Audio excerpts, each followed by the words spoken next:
Muchos dicen que la escuela no les está enseñando a los chicos a pensar. Yo creo que es mucho peor. Les estamos enseñando a no pensar. Yo soy investigadora en educación y uno de mis pasatiempos es recorrer escuelas y recoger todas las preguntas que aparecen en los pizarrones. Me encantan los pizarrones porque son como una manera de meterme como una espía un ratito a lo que pasa en el aula. Son una gran ventana a lo que está pasando. Yo me dedico a investigar cómo se enseñan las ciencias naturales en las escuelas, desde el jardín de infantes a la universidad, y pensar maneras de mejorar eso. Y en general me encuentro con todas preguntas muy parecidas, todas cortadas por la misma tijera. Les cuento algunas, de paso, vean si se las saben. ¿Qué es una célula? ¿Cuáles son sus partes? Te iban bien, ¿no? ¿Qué es la nutrición? ¿En qué se diferencia de la alimentación? ¿Qué tipos de formas puede tomar la energía? ¿Cuántas capas tiene el planeta Tierra? A ver, con esta los mato. ¿Qué dice la primera ley de Newton? Y esta última, pongo plata, apuesto a que todo el mundo alguna vez la estudió en la escuela y que muy poquitos me la podrían responder hoy. ¿Cuáles son las fases de la mitosis? Horror, ¿no? ¿Qué tienen en común todas estas preguntas? Son preguntas fácticas. Son preguntas que se responden con un dato, con un hecho, con una definición. Son preguntas cuya respuesta busco en un libro, la copio, aunque no la haya entendido del todo, me la olvido mañana, si quiero. ¿Está mal que estén estas preguntas en los pizarrones? Yo no creo que esté mal. De hecho, está bien. Queremos que los chicos salgan de la escuela sabiendo que es una célula, sabiendo que de distintas formas puede adoptar la energía. El problema no es que estas preguntas estén en los pizarrones. El problema es que estas son las únicas preguntas que están en nuestros pizarrones. Les voy a mostrar un ejemplo de mi pizarrón favorito. Miren el extremo ya. Yo les leo, que está chiquito. Dice, con ayuda del libro, además, respondan el siguiente cuestionario. Pregunta A. ¿Las células intervienen en el proceso de crecimiento? ¿Cuál es la respuesta a esa pregunta? Y sí, señor. Pregunta B. ¿Las células se reproducen? Y sí, también, ¿no? Y si vamos a la formación docente, el escenario es bastante parecido. Hace 2 años hicimos una investigación en un instituto de formación de profesores muy prestigioso del norte de Argentina. Y fuimos a ver qué preguntas les hacían en los exámenes finales los profesores a sus alumnos que van a ser a su vez futuros docentes. Las clasificamos y encontramos algo tremendo. El 71% de esas preguntas eran preguntas fácticas. Y de esas, buena parte eran preguntas terminológicas, preguntas que se responden con una palabrita, con un término técnico. Les cuento un ejemplo para que se den una idea de qué se trata. Este es un diálogo entre el profesor que está tomando examen y el alumno que está rindiendo, y el alumno le dijo la palabra donar, pero el profesor quería la palabra transferir. Están hablando de un proceso que se llama transferencia de electrones, algo que, como todos se acuerdan, ocurre en la mitocondria. Y entonces el profesor le dice, no es donar. ¿Cuál es la palabra correcta? Silencio de radio del otro lado. A ver, yo te voy a ayudar. Imagínate que yo estoy en Misiones. Tengo un hijo en Corrientes y necesita plata. ¿Qué hago? Le envío, dice el alumno, como la tengo. Sí, le envío, pero ¿cómo se llama eso en el banco? Miren ya uno como docente que ya no sabe qué más hacer para que te digan la respuesta correcta. Ya con el cuerpo, ¿no? Los tenés que ayudar. Transporto, dice el alumno. No, lo quiere matar, ¿no? No, le transfiero. No es lo mismo donar que transferir. Es muy importante que sepas bien las palabras. Pero lo más interesante de esta investigación es que cuando entrevistamos a estos mismos profesores y les preguntamos cuál era el sentido de lo que querían enseñar, qué querían lograr con sus alumnos, con estos futuros profesores, todos coincidieron en lo mismo. Queremos enseñarles a ser curiosos, queremos enseñarles a entender el mundo, queremos enseñarles a ser críticos. Y sin embargo, aún con las mejores intenciones, nuestras aulas, tanto en la escuela como en la formación docente, están llenas de conocimiento fáctico, de conocimiento inerte. Y esto es grave, no solo porque nos estamos perdiendo la chance de enseñar cosas mucho más importantes, más interesantes. Es más grave aún, porque después de años y años y tantos años que los chicos se pasan en la escuela, los chicos aprenden, sí, pero ¿qué aprenden? Aprenden que aprender es repetir, incluso sin entender del todo, que aprenden a recitar y aprenden que aprender es una actividad desapasionada, algo que hacemos para otros, no para nosotros mismos. ¿Y entonces qué? ¿Cómo cambiamos esta situación? O tal vez la pregunta sea, ¿por dónde empezar? Obviamente, estamos ante un escenario muy complejo. Tiene muchas causas. Algunas de las causas son sumamente profundas.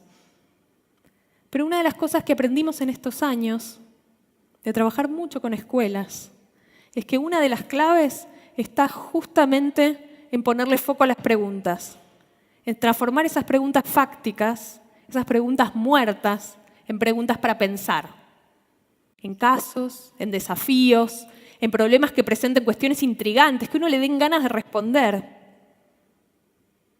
Les voy a contar 2 ejemplos de cómo sería, 2 ejemplos que usamos mucho con las escuelas. El primer ejemplo es una pregunta clásica de la escuela primaria, pregunta fáctica si las hay. ¿Cuáles son las características de los seres vivos? Y ahí todos aprendimos a repetir como loro. Voy a ver si me ayudan. Los seres vivos nacen, crecen, se reproducen y finalmente... Muy bien, todos han ido a la escuela acá, genial. Bien. Esto lo dicen los libros de primer grado. Cuando los chicos son más grandes les decimos medio que lo mismo, solo que agregamos un par de viñetas más. Por ejemplo, los seres vivos tienen células, respiran, responden al medio. Miren cómo sería una pregunta para pensar sobre esta misma idea de que los seres vivos tienen ciertas características en común que los definen. Resulta que ayer estaba cocinando pan en casa. Estaba cocinando y de repente me di cuenta que, me faltaba la levadura. Y me fui al súper a comprar levadura nueva. Agarré de la heladera. Cuando estaba en la cola para pagar, una señora me miró y me dijo, medio en secreto, me dijo, hey, cuídala mucho a esa levadura, no se te vaya a morir. Yo la miré, mirá que la levadura es un ser vivo. Yo la miré y le dije, señora, discúlpeme, ¿usted tiene algún problema? ¿Cómo esta levadura, esta pastita que tengo acá, va a ser un ser vivo? Esto no se parece a ningún ser vivo que yo conozca. Y me fui. Pagué primero y me fui. Y mientras iba caminando a casa me quedé pensando, si la señora tuviera razón, ¿cómo podría yo averiguar si esta levadura es o no es un ser vivo? Fíjense cómo ahora ya los seres vivos nacen, crecen, se reproducen y mueren. No sirve más, no alcanza para responder esta pregunta. Ahora hay que pensar. Y entonces sí, con un sentido, los chicos estudian que los seres vivos tienen ciertas características en común. Y junto con la maestra le buscan la vuelta para averiguar si la levadura los cumple o no los cumple. Por ejemplo, los seres vivos se reproducen. ¿Y la levadura? Una manera de averiguarlo es poner un poco de levadura en un pan húmedo, esperar unos días y aparece levadura nueva. Vamos bien. Los seres vivos tienen células. ¿Y la levadura tiene células o no? La manera de averiguarlo es poner un poquito de levadura bajo el microscopio. Se ven un montón de células dando vueltas. ¿La puedo matar a la levadura si es un ser vivo? Una manera de averiguarlo es poner levadura a hervir un ratito, volver a ponerla en pan y ver que ya no hay más levadura nueva. La pregunta ya no es un callejón sin salida, es una puerta de entrada para aprender. Les cuento el segundo ejemplo. Cuando los chicos estudian sobre el sonido, una pregunta fáctica clásica es ¿cómo se propaga el sonido? Y los chicos aprenden lo que cuenta este manual de acá, que los sonidos se propagan por un medio, ese medio puede ser líquido, sólido, un gas, ese medio tiene que vibrar. El sonido se propaga en forma de ondas, en distintos medios se propaga a distintas velocidades. En el vacío no hay sonido.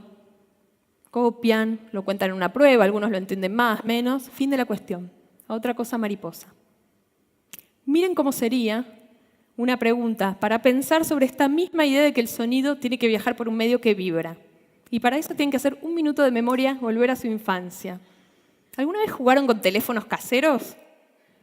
Seguro que sí, ¿no? Si no jugaron, son una pieza carísima, sofisticadísima de tecnología, algo como esto.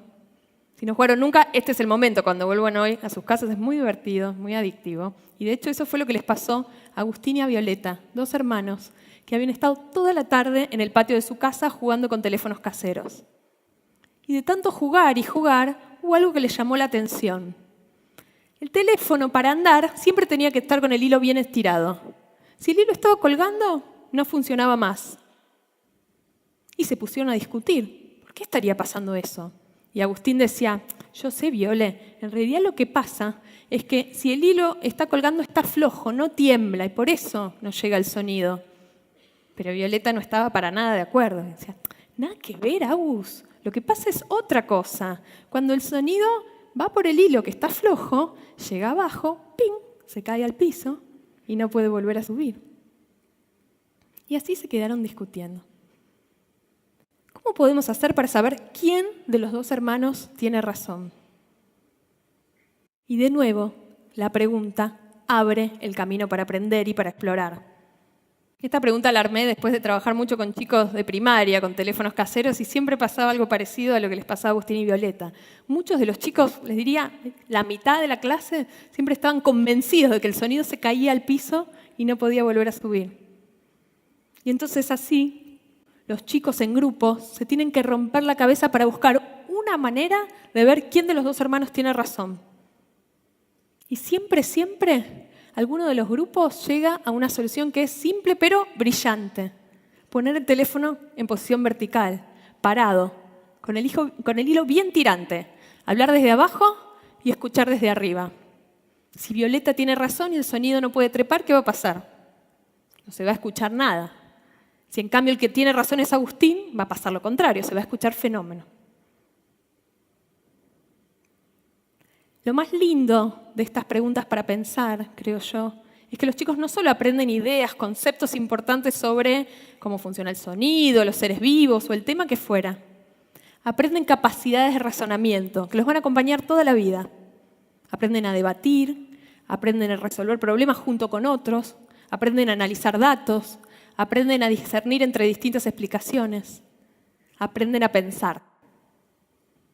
Pero esta idea de las preguntas para pensar no es nueva en educación. Sin embargo, estamos lejos, muy lejos de que esto sea una realidad en todas las escuelas. Pero la gran noticia es que cuando eso pasa, los resultados son maravillosos. Y les quiero mostrar unos. Estos son los resultados de un programa que venimos llevando a cabo desde el año 2007. Un programa que se llama Escuelas del Bicentenario, por el que pasaron más de 130 escuelas públicas de la franja más pobre de toda la Argentina. Al principio del programa les tomamos una prueba a los chicos, todas con preguntas para pensar. Les fue horrible. Muy poquitos de los chicos podían responderlas. Después de 4 años de trabajar con cada escuela, con los maestros y los directores, reformulando cada uno de los temas de todo el programa con preguntas para pensar, los resultados fueron diametralmente opuestos, maravillosamente mejores. Ahora sí, casi todos los chicos podían responder estas preguntas. Y lo más lindo es que decían que eran re fáciles. No eran nada fáciles, eran re difíciles. Lo que pasa es que habían estado trabajando así con sus maestros todo el año. Por eso cuando yo miro estos datos, siento que tenemos entre manos una gran oportunidad, pero también un gran deber. Porque lo que nos dicen estos datos es que el cambio es posible. No que es fácil, no es nada fácil. Es difícil, requiere un montón de esfuerzo, requiere estrategia, requiere hacer las cosas bien, pero es posible. Y es posible en escuelas reales, potenciando a los maestros y profesores que tenemos hoy en el sistema educativo. Es posible con los chicos que tenemos hoy en la escuela. Y es posible en tiempos razonables. Nuestras escuelas hoy están enseñando a no pensar. Pero tenemos entre manos la chance y también la urgencia, creo yo, de ayudar a los chicos a reconectarse con el sentido y con el disfrute de su aprendizaje. Llenemos las escuelas de preguntas para pensar. Muchas gracias.